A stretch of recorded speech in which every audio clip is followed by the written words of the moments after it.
के बारे में देखते हैं। अब देखिए ब्लड होता क्या है। अगर मैं आपसे एक क्वेश्चन पूछूं कि ब्लड बताइए क्या, तो आप एक वर्ड बताएंगे, ये कनेक्टिव टिश्यू होता है। क्या होता है? संयोजी ऊतक होता है, तरल संयोजी ऊतक होता है। ठीक है, याद रखेंगे, यही याद रखिए, कनेक्टिव टिश्यू उसको बोला जाता है। अब ब्लड क्षारीय होता है या बेसिक होता है, मतलब वो सॉरी बेसिक होता है या एसिडिक होता है। अब देखिए क्या होता है, जैसे यहाँ पर आप इंडिकेटर लगाते हैं, इसके इधर क्या होता है, अगर 7 लगते हैं, 7 क्या होता है? उदासीन होता है, जो शुद्ध जल का पीएच मान होता है। अगर इधर बढ़ते जाएंगे 7, 8, 9, 10, 11, तो ये बेसिक में आ जाता है, और इधर बढ़ते जाएंगे तो एसिडिक में आ जाता है। ठीक है, तो बेसिक और एसिडिक में आ जाता है। अब अगर मैं आपसे पूछूं कि ये जो आपका ब्लड है ये किस कलर का, तो कभी भी आपका अगर कहीं पे कट जाता होगा, तो अगर आप उसको माउथ से लगाते होंगे, जो क्योंकि बंद करने के लिए थोड़ा सा माउथ से लगाते होंगे, पहले लगाया जाता था, क्या होता था उसमें, क्या होता है, आपको थोड़ा सा नमकीन लगेगा। जब आप ब्लड आपके माउथ में जाता है या माउथ में कहीं कट जाता है, तो क्या होता है, थोड़ा सा ब्लड नमकीन लगता है। तो वो क्या होता है? बेसिक। हमेशा क्या होता है, पीएच मान कितना होता है, हमेशा अगर पूछे जाए तो आपका पीएच मान कितना होता है ब्लड का, तो ब्लड का पीएच मान 7.4 होता है, मतलब 7.3 से 7.4 के बीच होता है। तो 7.4 ऑप्शन में आ जाता है, उसको लगा दीजिएगा। तो अगर 7.4 है तो मान लीजिए, मतलब इस साइड जाने वाला है, तो 7.4 है तो इस साइड जाने वाला है, इसका मतलब ये कौन सा ब्लड है? ये आपका ब्लड है बेसिक। ठीक है, तो अगर मैं आपसे एक ही लाइन में पूछूं कि ब्लड का पीएच मान कितना होता है, 7.4 बताइएगा, और ब्लड क्या होता है तो बेसिक बताइएगा। दो चीजें हमने बताया, ये क्वेश्चन पूछा गया है, पीएच मान पूछा गया है, एक मिनट, पीएच मान भी पूछा गया है, और ये पूछा गया है ये बेसिक होता है एसिडिक होता है। 2 क्वेश्चन आपको याद हो गया। ये देखिए कहाँ पे आया था, यूपी बीओ 2019 में ये क्वेश्चन आया था। अब तीसरा क्वेश्चन आपके ये बनेगा कि शरीर में रक्त की मात्रा जो होता है वो भार का कितना परसेंट होता है, तो भार का 7% होता है। लगभग 5 से 6 लीटर ब्लड होता है, एक मतलब एक स्वस्थ मनुष्य की बात करें, ये बीपीएससी 2015 में क्वेश्चन आया था कि एक स्वस्थ मनुष्य में कितना ब्लड होता है, तो 5 से 6 लीटर एक स्वस्थ मनुष्य में ये क्या होता है, रक्त होता है, ब्लड होता है। लगभग शरीर के भाग का 7% है। स्त्रियों में रुधिर की मात्रा 20 से 25% कम होती है एक पुरुष की अपेक्षा में। मेल की अपेक्षा में स्त्रियों में ब्लड की मात्रा कम होती है। स्टेटमेंट देके पूछ सकता है, तो आप बता दीजिएगा।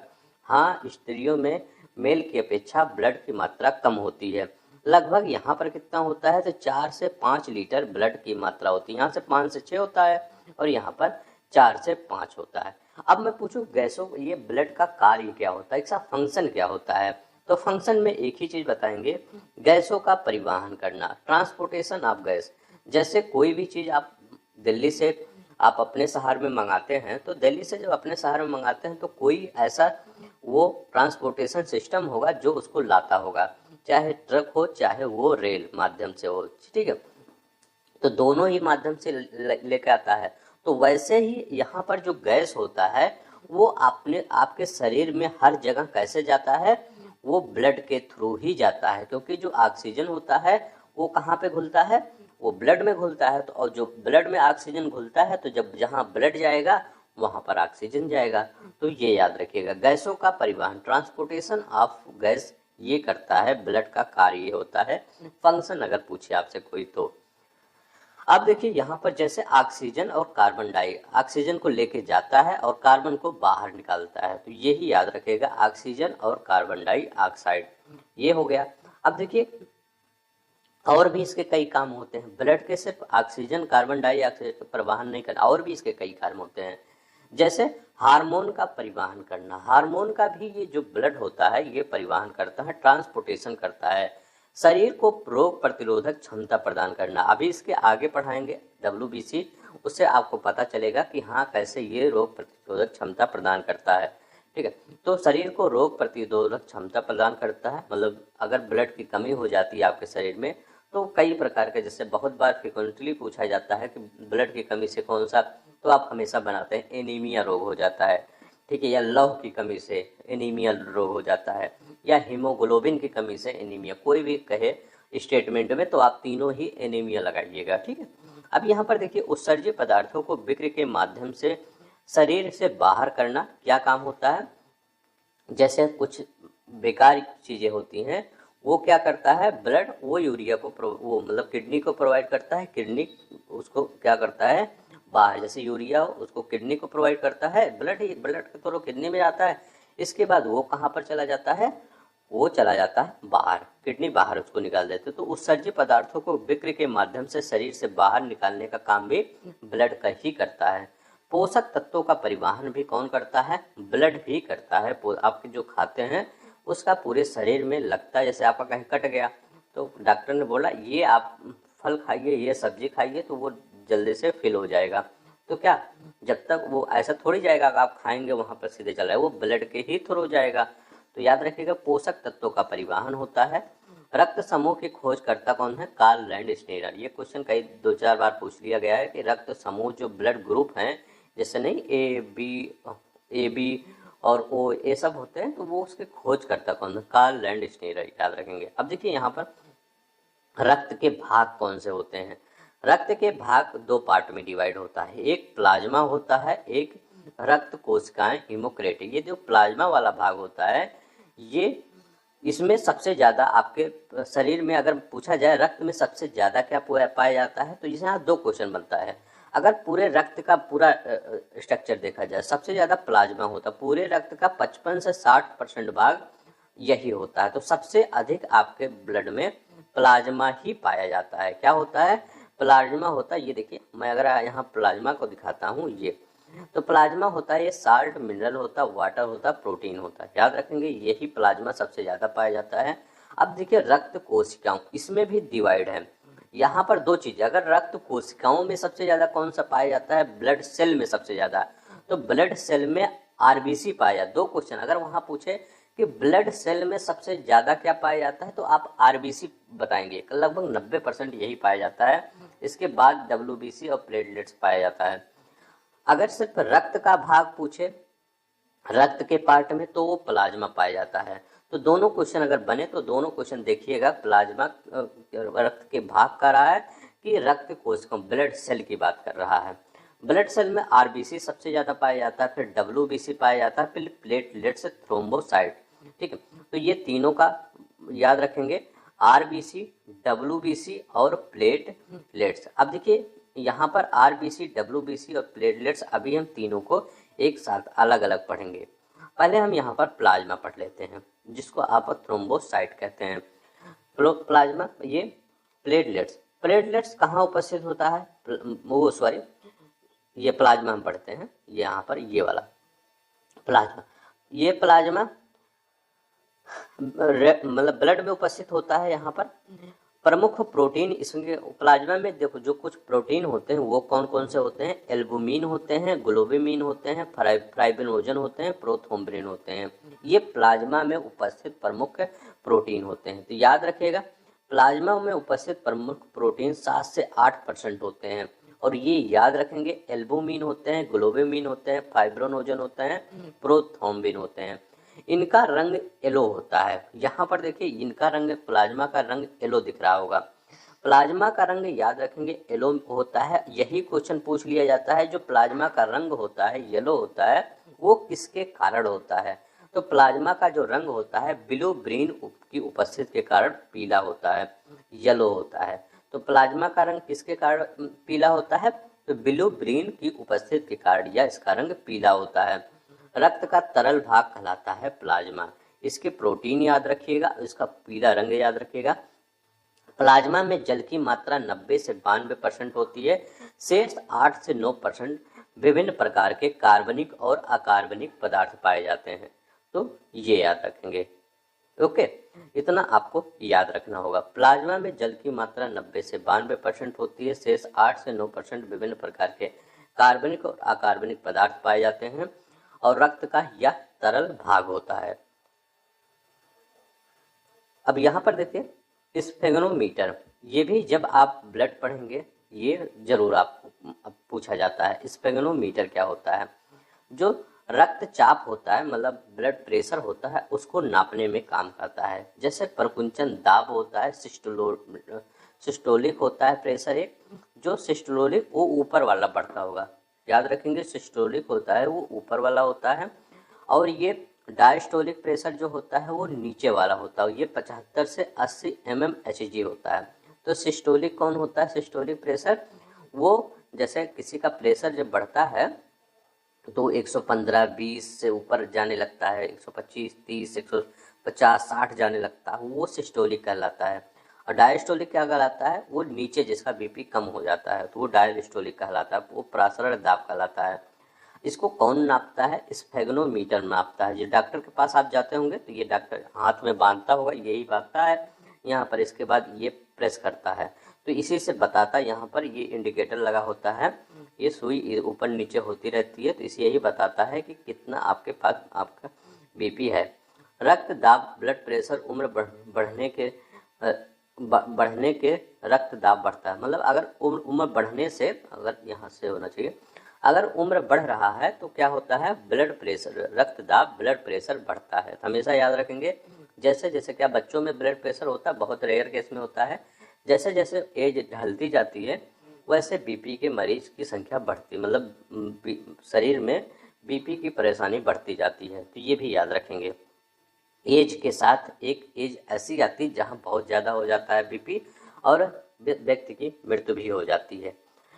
यहाँ पर अब देखिए, यहाँ पर ये क्वेश्चन पूछा गया है कि उम्र बढ़ने के साथ, ये क्वेश्चन कहाँ पे आया है? शायद ये आया है शायद पीपीएससी में, आईएएस में आया है कि उम्र बढ़ने के साथ रक्तदाब क्या होता है। तो उम्र बढ़ने के साथ रक्तदाब बढ़ता जाता है।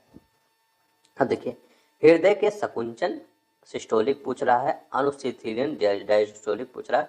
सिस्टोलिक और डायस्टोलिक के दौरान धमनियों की दीवारों पर डाला गया दाब ही रक्तदाब होता है। ठीक है, जो आपका धमनी नहीं होता, हरी हरी दिखते हैं, उसी पर जो ब्लड के थ्रू दाब डाला जाता है वही रक्तदाब कहलाता है। एक स्वस्थ मनुष्य का रक्तदाब 120 और 80 mm होता है।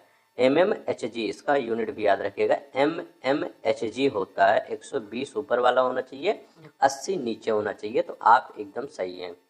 अब देखिए यहाँ पर रेड ब्लड से लाल रक्त कोशिकाएं। अब देखिए रेड ब्लड कार्पल्स इरिथ्रोसाइट। अब देखिए यहाँ पर थ्रोम्बोसाइट उसको बोले थे, किसको?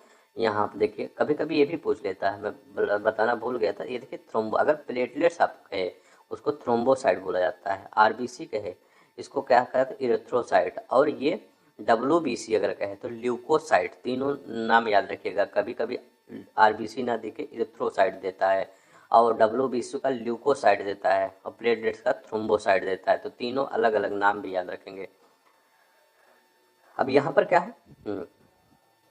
अब देखिए उत्पत्ति कब होती है? बच्चे के जन्म से पूर्व में अगर देखा जाए तो ये रेड लाल रक्त कोशिकाएं आरबीसी का उत्पत्ति स्प्लीन या यकृत लीवर में होता है। ये बच्चे के जन्म से पूर्व की बात कर रहे हैं। अब जब जन्म के बाद इसका निर्माण रेड बोन मैरो, मतलब इसका निर्माण कहाँ होता है? बोन मैरो में होता है। याद रखेंगे, अगर इसका जब जन्म हो जाता है तो रेड ब्लड सेल का जो निर्माण होता है वो बोन मैरो में होता है। लेकिन अगर बच्चे ये, क्योंकि आप हमेशा यहाँ पर कंफ्यूज होते होंगे, हर जगह कहीं कहीं दिया रहता है स्प्लीन में इसका निर्माण होता है रेड ब्लड सेल का, कहीं कहीं दिया रहता है बोन मैरो में होता है। तो आपके जो पेपर में आयोग द्वारा पूछा गया है वहाँ पर क्या पूछा गया है? बोन मैरो में। यहाँ पर हम कहीं क्वेश्चन है, आपको मैं दिखाता हूँ। ये देखिए, ये है उत्तराखंड में 2 बार पूछा गया है। कह रहा है कि यहाँ पर देखिए थोड़ा सा ये कह रहा है, लाल रक्त कणिकाएं मुख्यतः कहाँ बनती हैं? तो ये बोन मैरो में, अस्थि मज्जा हिंदी में बोला जाता है, बोन मैरो में बनती हैं। इसका डी वाला आंसर आयोग ने सही माना है। ठीक, और डी वाला आंसर भी सही होना चाहिए। जो बच्चे के जन्म जिससे पूर्व जो होता है वो स्प्लीन या प्लेहा में बनता है। तो अक्सर यही पूछा जाता है कि रेड ब्लड सेल कहाँ बनता है, तो बोन मैरो बताइएगा। अब देखिए केंद्रक अनुपस्थित होता है। यहाँ पर क्या होता है? ये रेड ब्लड सेल में केंद्रक अनुपस्थित होता है, न्यूक्लियस नहीं पाया जाता। देखिए जब न्यूक्लियस नहीं पाया जाता है तो इसमें क्योंकि न्यूक्लियस में केंद्रक में ही डीएनए आरएनए होता है, तो डीएनए आरएनए भी नहीं पाया जाता, इसका नहीं पाया जाएगा। इसका मतलब क्या हुआ, अगर मैं कहूँ कि अगर डीएनए की जांच करना हुआ, जैसे क्या हुआ, कोई क्राइम हुआ, कुछ भी हुआ, तो क्या करते हैं, डीएनए जांच कराते हैं, या कुछ भी कोई प्रॉब्लम हो तो डीएनए जांच करवाते हैं। क्या आरबीसी अगर हम दे देते हैं तो कहते हैं इसका डीएनए जांच हो जाए, नहीं होगा। आरबीसी में जब न्यूक्लियस पाया ही नहीं जाएगा, इन केंद्रक पाया ही नहीं जाएगा, तब डीएनए एनए कहाँ होगा, मतलब जब वहाँ पर न्यूक्लियस ही नहीं उपस्थित होगा तो डीएनए आरएनए कहाँ हुआ। तो एक क्वेश्चन एक बार यही पूछा गया था कि क्या अगर हमें डीएनए की जांच करना होगा तो उसमें आरबीसी आएगा, काम आएगा, कि डीएनए ये डब्ल्यूबीसी या प्लेटलेट्स, तो उसमें क्या डब्ल्यूबीसी, क्योंकि डब्ल्यूबीसी में उपस्थित होता है। तो याद रखिएगा डीएनए यहाँ पर उपस्थित नहीं होता है, या अगर वैसे बात करें केंद्रक उपस्थित नहीं होता है, आरएनए डीएनए उपस्थित नहीं होता है, ये याद रखेंगे। रेड ब्लड सेल में जीवन काल कितना होता है, 120 दिन 4 माह होता है। रेड ब्लड सेल का जीवन काल सबसे ज्यादा होता है 120 दिन। मृत्यु कहाँ होती है, प्लीहा तिल्ली में इनकी मृत्यु होती है, स्प्लीन जिसको कहते हैं, याद रखिएगा स्प्लीन में इनकी मृत्यु होती है, यल होना चाहिए, हाँ, स्प्लीन में इनकी मृत्यु होती है। तो यहाँ पर कहाँ पर रेड ब्लड सेल की मृत्यु होती है, स्प्लीन में मृत्यु होती है, और बनते कहाँ हैं, बोन मैरो में बनते हैं।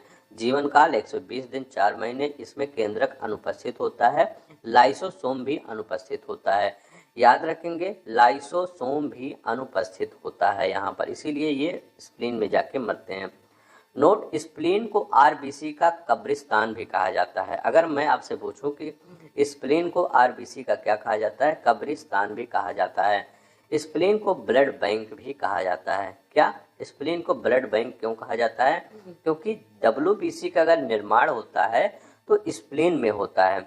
ये बहुत ही अच्छा क्वेश्चन होता है। यहाँ पर ये क्वेश्चन आपके यूपीपीसीएस मेंस 2008 में आया हुआ है। डब्ल्यूबीसी बनता कहाँ है, तो डब्ल्यूबीसी कहाँ बनता है, प्लीहा में, मतलब स्प्लीन में बनता है। डब्ल्यूबीसी स्प्लीन में बनता है, और आरबीसी का विनाश कहाँ होता है, इसी स्प्लीन में होता है। डब्ल्यूबीसी का बनना, आरबीसी का विनाश होना इसी स्प्लीन में ही होता है। ये क्वेश्चन याद रखिएगा। अगर मैं आपसे एक ही वर्ड पूछूं, डब्ल्यूबीसी का जब आ जाए तो आप स्प्लीन में ये बनता है, आरबीसी आ जाए स्प्लीन में ये मरता है। ठीक है, तो ये क्वेश्चन आया है आपके पेपर में, आया है, आ भी सकता है, मेंस में पूछा है, प्री में भी आ सकता है। प्लीज़ अगर आप लोग को अच्छा लग रहा होगा तो प्लीज़ लाइक शेयर सब्सक्राइब कर दिया करिए, ताकि हमारा भी मोटिवेशन बना रहे। अब यहाँ पर देखते हैं संख्या क्या होती है इनकी। 4.5 से 5.50 मिलियन प्रति मिली क्यूब होता है। रंग क्या होता है, लाल होता है। हीमोग्लोबिन के कारण इनका रंग लाल होता है। गैसों का ये परिवहन करते हैं। क्या करते हैं, गैसों का ये परिवहन करते हैं। रेड ब्लड कॉर्पस क्या, शरीर में सर्वाधिक पाए जाने वाला रोगीचाणु होता है। सर्वाधिक मैं अभी आगे ही बताया हूँ। शरीर में सबसे ज़्यादा सेल कौन सा पाया जाता है, यही रेड ब्लड सेल ही पाया जाता है। हीमोग्लोबिन की उपस्थिति होती है इसमें। ऑक्सीजन का परिवहन करता है। 50 लाख होता है लगभग। हीम नामक लाल पदार्थ उपस्थित के, मतलब हीम नामक पदार्थ के कारण इसका रक्त लाल होता है। तो हीम नामक लाल पदार्थ उपस्थित के कारण इसका रंग क्या होता है, लाल होता है। ये देखिए, अब रेड ब्लड सेल कैसे होता है, ये देखिए जैसे अब मैं दिखा रहा हूँ, ये ऐसा होता है, बीच में छोटा सा चपटा होता है, याद रखेंगे, ऐसे बीच में चपटा होता है, ये क्या होता है, रेड ब्लड सेल होता है।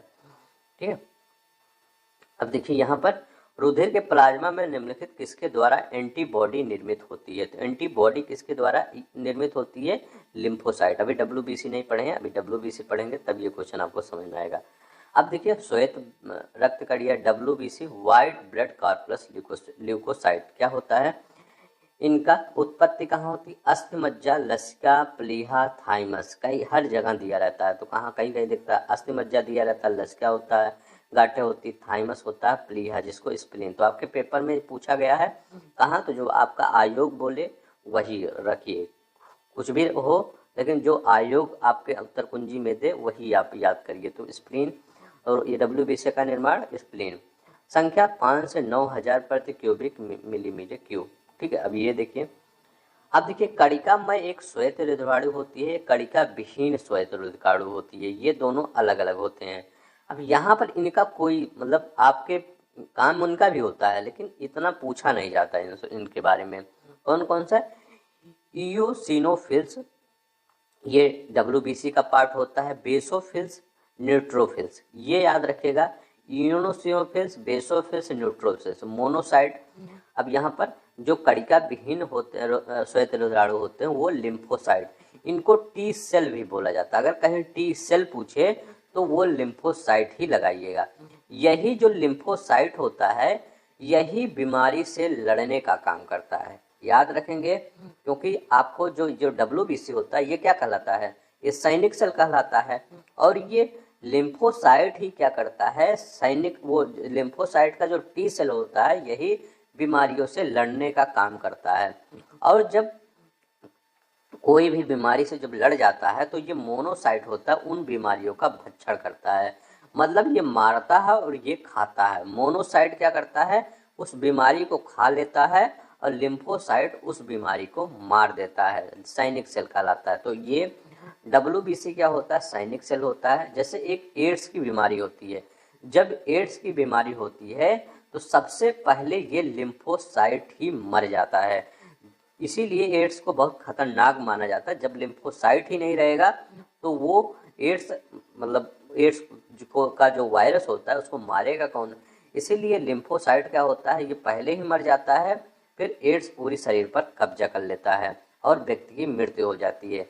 तो याद रखेंगे जो लिम्फोसाइट होता है एड्स में यही सबसे पहले मर जाता है। और जब और कोई भी वायरस जैसे आपका कोरोना वायरस ये हुआ तो ये कोरोना वायरस लिम्फोसाइट ही लड़ता है और मोनोसाइट उसको खाता है। मोनोसाइट सबसे बड़ी होती है, ये मोनोसाइट जो होता है ये सबसे बड़ी। बेसोफिल्स सबसे कम होता है, न्यूट्रोफिल्स अधिक होती है। रोगों के प्रति प्रतिरक्षा प्रदान करना WBC का काम होता है। और केंद्रक या क्या होता है? यहाँ पर अनुपस्थित होता है। यहाँ पर उपस्थित होना चाहिए केंद्रक, ठीक, इसको केंद्रक उपस्थित बना लीजिएगा, ठीक। ये केंद्रक उपस्थित होता है, यहाँ पर ये उपस्थित होता है, ठीक है। अब देखिए यहाँ पर जो केंद्रक उपस्थित होता है तो इसका मतलब है अगर DNA की जांच करना हुआ, अगर WBC से जांच कर रहे हैं तो DNA की जांच हो जाएगी कि नहीं? हो जाएगी, क्योंकि यहाँ पर केंद्रक क्या है? उपस्थित है। जब केंद्रक उपस्थित होता है इसका मतलब DNA RNA भी उपस्थित होगा। DNA RNA उपस्थित होगा इसका मतलब आपका DNA की जांच हो जाएगी। तो अगर DNA की जांच करना हो तो उसमें काम नहीं आएगा RBC, DNA की जांच करना हो तो WBC ही काम आएगा। अब यहाँ पर देखते हैं अब यहाँ पर जो लिम्फोसाइट है इसी से क्वेश्चन बना था IAS 2022 में। 2022 में ये क्वेश्चन क्या बना है, पूछा गया है, निम्नलिखित कौन सा एक मानव शरीर में B कोशिकाओं और T कोशिकाओं, मैं कह रहा हूँ T कोशिकाओं की भूमिका का सर्वोत्तम वर्णन करता है? तो T कोशिकाओं का क्या करता है? वह शरीर को रोग जनकों द्वारा होने वाली रोगों से बचाती है। सबसे इम्पोर्टेंट यही है, मतलब सबसे बेस्ट एक्सप्लेनेशन यही है। रोग को से लड़ने, मतलब जो WBC होती है ये रोगों से लड़ती है। तो T सेल होता है या लिम्फोसाइट कहें या T सेल कहें, बात एक ही होता है, वह शरीर के रोगजनों द्वारा होने वाले रोगों से बचाती हैं। IAS 2012 में आया है, इसका D वाला आंसर होगा। देखिए कितने आसानी से क्वेश्चन आपको आप टैकल कर दे रहे हैं। अब यहाँ पर देखते हैं, शरीर में WBC की मात्रा में वृद्धि होने से ल्यूकोमिया रक्त कैंसर कहते हैं। अगर WBC की मात्रा भी बढ़ जाती है वो भी खतरनाक होता है, तो उसी को क्या होता है? ल्यूकोमिया, जिसको रक्त ब्लड कैंसर कहते हैं, तो यही होता है। तो रक्त ज़्यादा बढ़ना भी नहीं चाहिए। ये शरीर में रक्त की कमी होने से एनीमिया हो जाता है, ठीक है। तो इसको WBC को अन्य नाम सैनिक या वीर सिपाही भी कहा। अगर वीर सिपाही, सैनिक सिपाही ये सब आ जाए तो मतलब WBC की बात कर रहा है, ठीक है। अगर शरीर में रक्त की कमी हो रही है तो एनीमिया हो जाता है। अगर WBC की अधिकता हो रही है तो कैंसर रोग हो जाता है। अब देखिए ये रक्त समूह की बात करता है। रक्त समूह में क्या कह रहा है? रक्त में उपस्थित विशेष प्रकार के ग्लाइकोप्रोटीन, एंटीजन और एंटीबॉडी के आधार पर रक्त को कुल 4 समूहों में बांटा गया है। चार समूहों में कौन सा समूह है? रक्त समूह ए होता है, बी होता है, रक्त समूह ए बी होता है और ओ होता है। रक्त समूह के खोजकर्ता कार्ल लैंडस्टीनर ऑस्ट्रिया के निवासी हैं, इसको हम पहले ही बताए हैं। ठीक है, तो याद रखिएगा ये जो ए बी ओ ये कौन बताया है? ये ऑस्ट्रिया के निवासी हैं। अब यहाँ देखिए प्लेटलेट्स की बात करते हैं, जिसको आप थ्रोम्बोसाइट कहते हैं। अभी हमने क्या क्या पढ़ा? आरबीसी पढ़ा, डब्ल्यूबीसी पढ़ा, प्लाज्मा पढ़ा, अब हम प्लेटलेट्स की बात करते हैं। ये केवल मैमल्स, याद रखें, रुधिर में उपस्थित होते हैं, केंद्रक अनुपस्थित होता है। याद रखेंगे यहाँ पर क्या होता है? केंद्रक अनुपस्थित होता है। जीवन काल कितना होता है? 8 से 10 दिन का जीवन काल होता है, 8 से 10 दिन। अब मैं पूछूंगा आरबीसी, डब्ल्यूबीसी और इसमें प्लेटलेट्स में कितने कहाँ पर केंद्रक उपस्थित होता है? तो कहाँ पर केंद्रक उपस्थित होता है? डब्ल्यूबीसी में केंद्रक उपस्थित होता है और आरबीसी में भी अनुपस्थित होता है, प्लेटलेट्स में भी अनुपस्थित होता है, मतलब आरएनए डीएनए नहीं पाया जाता है। अब रक्त का थक्का जमाने का काम करते हैं। प्लेटलेट्स क्या करते हैं? रक्त का थक्का जमाने का काम करते हैं। रक्त में मात्रा 1.5 से 4.10 लाख प्रति क्यूबिक मीटर होता है। प्लेटलेट्स की बातें करते हैं अगर।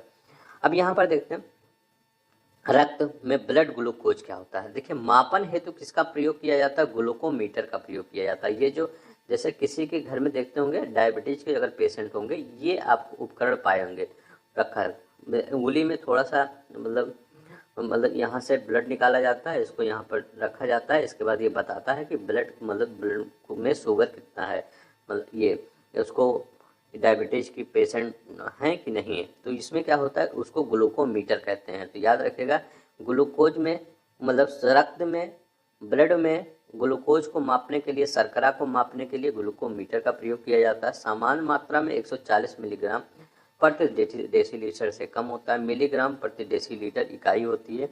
इंसुलिन क्या होता है? निम्न हेतु उत्तरदायी हार्मोन होता है रक्त शर्करा में। अगर यही इंसुलिन जब बढ़ जाता है, वो कम हो जाता है, तो इंसुलिन जब कम हो जाता है तो क्या हो जाता है? तो इसकी कमी से क्या होता है? ये मधुमेह रोग हो जाता है। याद रखेंगे मधुमेह रोग हो जाता है इंसुलिन की कमी से। तो हमेशा देखते हैं इंसुलिन बाहर से लिया जाता है।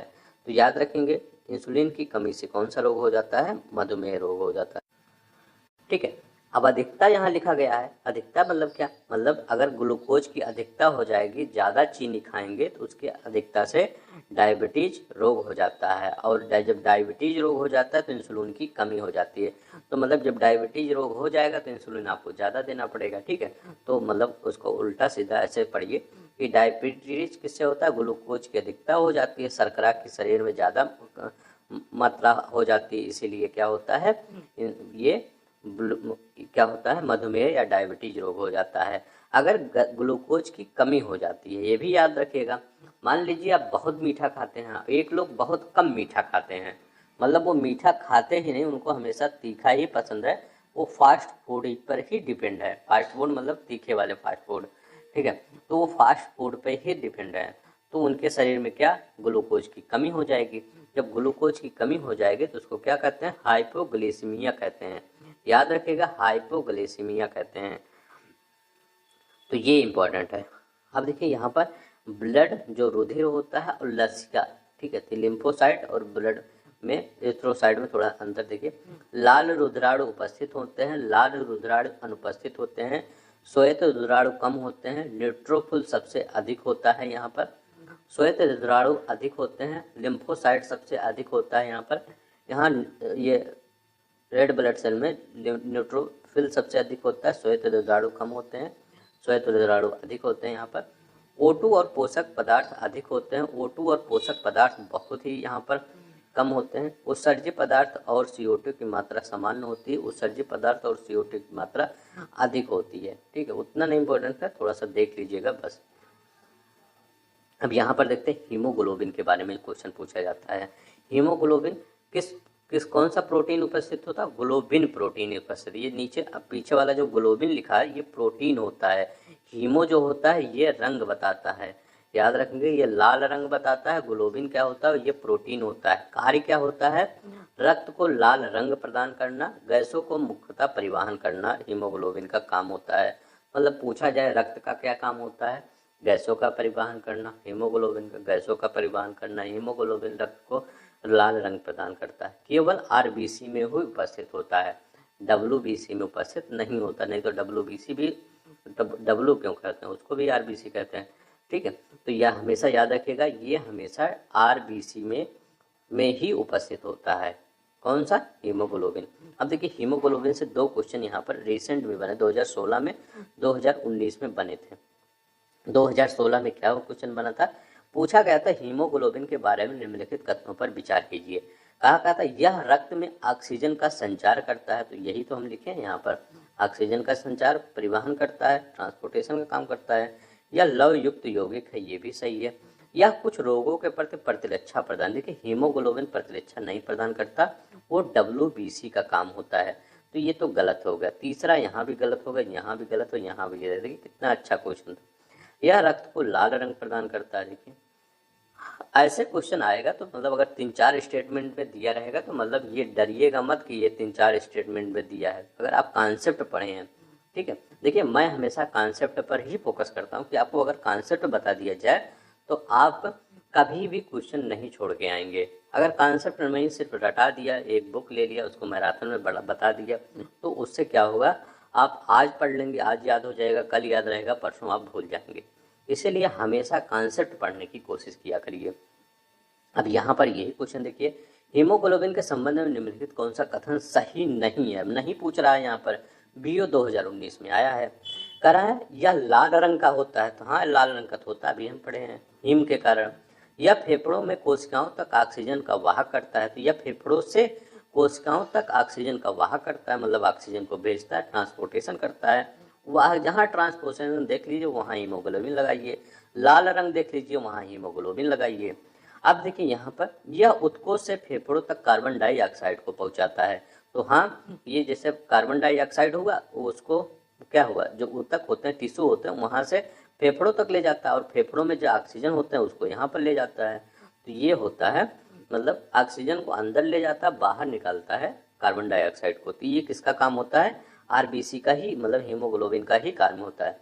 अब कह रहा है यह कुछ अम्लीय होता है, अभी हम बताए हैं कि यह 7.4 इसका मतलब बेसिक होता है, तो यहाँ अम्लीय कहाँ से होगा, तो आगे हम बताएं, जैसे ही स्टार्ट किए थे वीडियो तभी हम बताए थे यह बेसिक होता, अम्लीय नहीं होता। देखिए कितना आसानी से आप ये क्वेश्चन कर दिए। अब देखिए यहाँ पर रक्त समूह और एंटीजन एंटीबॉडी के बारे में कुछ क्वेश्चन देख लेते हैं। ए क्या होता है, ए क्या होता है, इसमें रक्त समूह ए में एंटीजन ए उपस्थित होता है, एंटीबॉडी ए उपस्थित होता है। ए में क्या होता है, एंटीजन ए आएगा, एंटीबॉडी ए आएगा, बस ये याद रखिए। बी में रक्त समूह बी में क्या होता है, एंटीजन ए उपस्थित होता है, एंटीजन बी उपस्थित होता है। अगर मैं ए बी कहूँ तो यहाँ पर एंटीजन ए और बी तथा ए बी होता है, यहाँ पर कोई भी एंटीबॉडी नहीं होता है, ए बी में कोई भी एंटीबॉडी नहीं होता है, इसको याद रखेंगे। इसमें ये ए बी में कोई भी एंटीबॉडी नहीं होता है, ये बहुत ही इंपॉर्टेंट क्वेश्चन है। किसमें, ए बी में एंटीजन और इसमें एंटीजन उपस्थित होते हैं, ए और बी दोनों एंटीजन उपस्थित होते हैं, परंतु एंटीबॉडी अनुपस्थित होता है, ये याद रखें। ओ में क्या होता है, इसमें कोई एंटीजन नहीं होता, इसका उल्टा होता है हमेशा। देखिए ए में कोई एंटीजन नहीं होता है, ए और बी एंटीबॉडी होते हैं, तो याद रखेंगे ए बी एंटी, ये आप पूरा ये जो डायग्राम है इसको याद कर लीजिएगा, आपको काफ़ी क्वेश्चन यहाँ से हो जाएगा, अभी मैं याद ही करवा दूंगा। ए बी रक्त समूह को सर्वग्राही यूनिवर्सल एक्सेप्टर बोला जाता है। ये देखिए ए बी हमेशा ओ का उल्टा होता है। अब यहाँ पर देखिए ए बी में एंटीजन है तो ए बी में एंटीजन ए और बी एंटीजन दोनों पाया जाता है, और यहाँ पर एंटीबॉडी है नहीं है। अब जब ओ कहा कि आप एंटीजन रख लिए हैं तो मैं एंटीबॉडी रख लूंगा, तो एओ ने क्या कहा, एंटीबॉडी हम रख लेंगे। तो याद रखिएगा एंटीजन अगर रखेगा कोई, दोनों ए बी एंटीजन कौन रखेगा, ए बी रख लेगा, ए एंटीजन रखना हुआ या बी एंटीजन रखना हुआ ए बी रखेगा। लेकिन अगर ओ रख, अब जब ए एंटीजन ए बी रख लिया है तो एंटीजन बचा नहीं, तो ऐसे याद कर लीजिए एंटीजन बचा नहीं, बचा एंटीबॉडी। तो एंटीबॉडी क्योंकि ए बी ने एंटीबॉडी छोड़ दिया है तो ओ ने कहा हम एंटीबॉडी रख लेते हैं, तो ए बी ने एंटीबॉडी रख लिया, ओ ने एंटीबॉडी ए और बी रख लिया। तो अगर मैं एक क्वेश्चन ये पूछता हूँ कि ओ के पास एंटीजन होता है कि एंटीबॉडी होता है, तो आप बताएंगे ओ के पास एंटीबॉडी होता है। और अगर मैं पूछूं, ये क्वेश्चन पूछा गया है, अगर ये मैं पूछूं कि एंटीजन किसके पास होता है, तो ए बी के पास एंटीजन होता है। अब बी के पास क्या होता है, तो बी के पास एंटीजन बी होता है, एंटीबॉडी बी होता है। ए के पास एंटीजन ए होता है, एंटीबॉडी बी होता है। तो ऐसे ही याद हो जाएगा, सिर्फ इसी दोनों में अंतर है। सिर्फ ए बी अगर याद रख लेंगे, ए बी में एंटीजन ए बी होता है, तो सब कुछ याद हो जाएगा। ओ क्या होता है, यूनिवर्सल डोनर कहा जाता है, वो हमेशा सबको दे सकता है। ए बी क्या होता है, ए बी हमेशा ले सकता है। अब देखिए आरएच फैक्टर क्या होता है, खोजकर्ता किसने किया, लैंड स्टीनर और बीनर ने इसकी खोजकर्ता आरएच फैक्टर की रीसस बंदर में किए थे। यही है रीसस बंदर, इसी में किए थे। अब देखिए ओ जो होता है वो सर्वदाता यूनिवर्सल डोनर होता है, और सर्वग्राही कौन सा होता है, यूनिवर्सल रिसेप्टर कौन होता है, तो ए बी होता है। या एक्सेप्टर कौन सा होता है, तो ये कौन सा होता है, ए बी होता है एक्सेप्टर या रिसीवर। ये डोनर कौन होता है, ओ होता है। तो कैसे याद करेंगे, कभी भी हमेशा डोनर दाता आ जाए तो ऐसे याद ना, ओ है ना, ओ यहाँ पर ओ है, दो बार ओ आ रहा है तो हमेशा डोनर ही लगाइएगा, ऐसे याद कर लीजिए, याद ही रहेगा। अब देखिए यहाँ पर बीपीएससी 2022 में क्वेश्चन पूछा है, सार्वभौमिक स्वीकार रक्त है, तो मतलब स्वीकार कौन सा है, मतलब एक्सेप्टर, सब कुछ एक्सेप्ट कर लेता है, दाता नहीं पूछ रहा, स्वीकार रिसीवर कौन सा है, तो यहाँ पर ए बी होगा, याद रखेंगे ए बी है। अब यहाँ पर देखिए रक्तदाता समूह अगर ए है, ठीक, तो ए क्या ए को दे सकता है, ए का अगर ब्लड है तो ए दे सकता है, ए को तो ए को दे ही सकता है। क्या बी को दे सकता है, यहाँ बी है तो नहीं, बी को नहीं दे सकता, यहाँ बी है ही नहीं है तो बी को नहीं दे सकता। क्या ए बी को दे सकता है ब्लड, हाँ, अगर रक्तदाता है तो ए बी को दे सकता है, क्योंकि यहाँ पर तो ए तो है ही है, यहाँ पर देखिए ए तो है ही है, तो ए को दे सकता है, लेकिन ओ को नहीं दे सकता है, याद रखेंगे ओ को नहीं दे सकता है।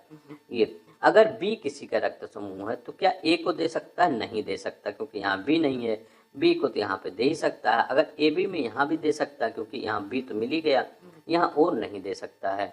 यहाँ पर ए बी नहीं दे सकता है, यहाँ पर ए को ए बी, क्योंकि ये एक्सेप्टर है, देने वाला काम ये नहीं करेगा, एक्सेप्टर है तो देने वाला कहाँ काम करेगा, वो प्राप्तकर्ता समूह।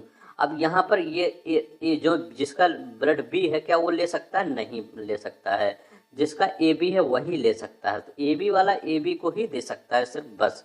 और यहाँ भी नहीं, तो ए बी वाला किसको सिर्फ दे सकता है, सिर्फ ए बी को ही दे सकता है, ये याद। अब ओ कहाँ दे सकता, वो सबको, डोनर है ना, ये मतलब दान दाता है, वो सबको दे सकता है वो ओ, ठीक है। तो ओ देखिए ए को भी दे सकता है, बी को, ए बी को, ओ तो दे ही सकता है, ये सबको दे सकता है। और ए बी सिर्फ ए बी को ही दे सकता है, बी को ही दे सकता है, और ए बी जहाँ बी लिख जाए, अगर आपको पेपर में पूछ रहा है तो बी किसको दे सकता है, तो दिमाग में रखिएगा जहाँ बी होगा वहीं उसको वहाँ दे सकता है।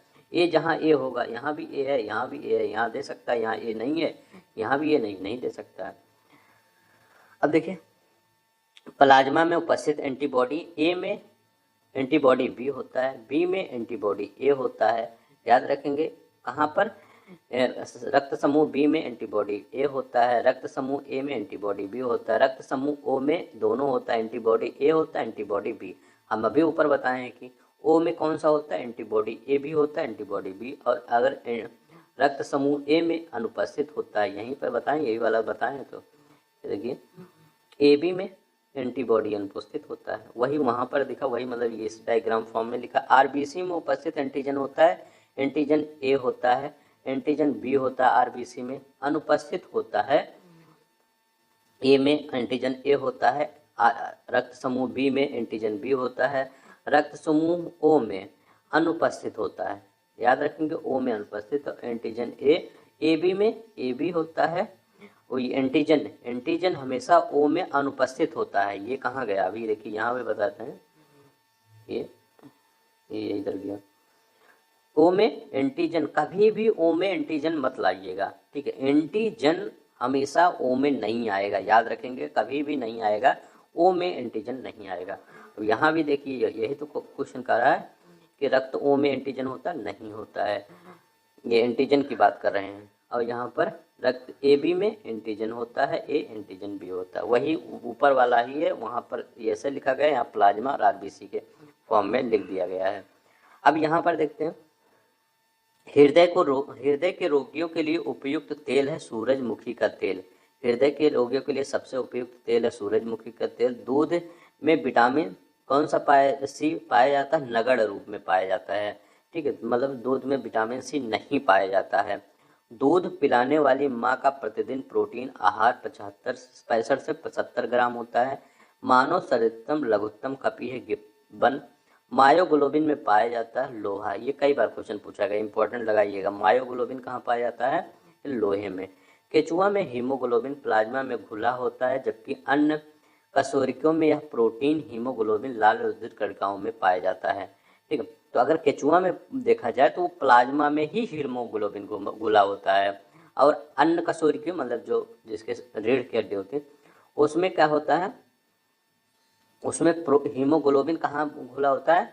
लाल रुधिर कणिकाओं में घुला होता है। केचुओं में रुधिराणु रंगहीन तथा केंद्रक युक्त न्यूक्लिएटेड होते हैं, याद रखेंगे। ये रंगहीन मतलब उनके जो ब्लड होते हैं वो रंगहीन होते हैं। जब एक व्यक्ति वृद्ध हो जाता है समानता उसका रक्तचाप बढ़ जाता है, तो ऊपर भी बताया। एक मनुष्य दुर्घटनाग्रस्त हो जाता है, उसे रक्तदान की आवश्यकता है, किंतु उसके रक्त समूह का परीक्षण करने का समय नहीं है, तो निम्नलिखित में से कौन सा रक्त समूह उसे दिया जा सकता है? तो O-, याद रखेंगे O- दिया जा सकता है उसको। WBC RBC का विनाश होता है स्प्लीन में। रक्त का थक्का बनाने में फाइब्रोनेजिन और फाइब्रिन। WBC और RBC का विनाश होता है कहाँ पे होता है?